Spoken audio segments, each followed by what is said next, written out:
চিত্রনায়িকা তমা মির্জা ও পরিচালক রায়হান রাফির প্রেমের গুঞ্জন ছিল ইন্ডাস্ট্রির মানুষের মুখে মুখে। দুজনের একসঙ্গে চলাফেরা থেকে শুরু করে সোশ্যাল মিডিয়ায় ছবি পোস্ট, এক কথায় একাকার ছিলেন তমা রাফি। শুধু তাই নয়, পরিচালক কোনো সমস্যায় পড়লেও এগিয়ে আসতেন নায়িকা। দুজনের বন্ধুত্বপূর্ণ সম্পর্ক প্রেমের রূপ নিয়েছিল তা বলার অপেক্ষা রাখে না। সবাই অপেক্ষায় ছিলেন কবে বিয়ের ঘোষণা দেন তমা রাফি। শেষ পর্যন্ত দুজনের সম্পর্ক বিয়ে পর্যন্ত পৌঁছানোর সম্ভাবনার ইতি টেনেছেন রাফি।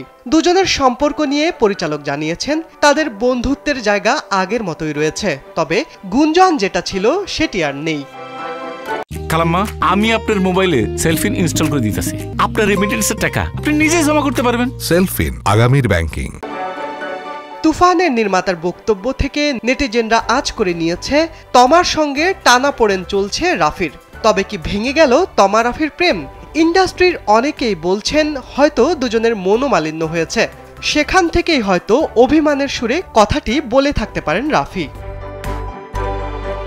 অবশেষে প্রেম বিচ্ছেদ নিয়ে ভারতীয় সংবাদ মাধ্যমে কথা বলেছেন অভিনেত্রী তমা মির্জা। রায়হান রাফির সঙ্গে প্রেম ছিল কিনা এমন প্রশ্নের জবাবে তমা জানান, রাফির সঙ্গে প্রেম ছিল এটা তিনি কখনো বলেননি। তাই বিচ্ছেদের বিষয়টা এখন কেন আসছে সেই প্রশ্ন তুলেছেন চিত্রনায়িকা। প্রেমের গুঞ্জনের বিষয়ে প্রশ্ন করলে তমা উত্তর দেন, আমার নিজের দেশের সাংবাদিক বন্ধুরাও এ বিষয়ে জানতে চেয়েছেন, জবাব দিতে পারিনি, কারণ আমার কাছে জবাব নেই।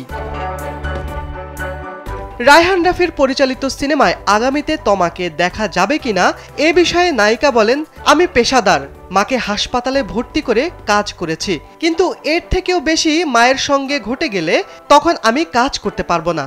একইভাবে ভালোবাসা মুছে গেলেও সেই মানুষটির সঙ্গে আগের মতো খুব স্বাভাবিকভাবে কাজ করে যাব সেটাও পারবো না। আমি অবশ্যই অভিনেত্রী, কিন্তু এতটা পেশাদার নই।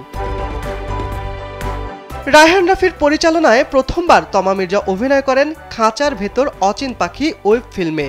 এরপর পরিচালকের সুরঙ্গ সিনেমায় অভিনয় করে তুমুল আলোচনায় আসেন। এতে তার বিপরীতে ছিলেন আফরান নিশো। তোমার মতো কে আছে বলো। শিবলি আহমেদ, কালবেলা।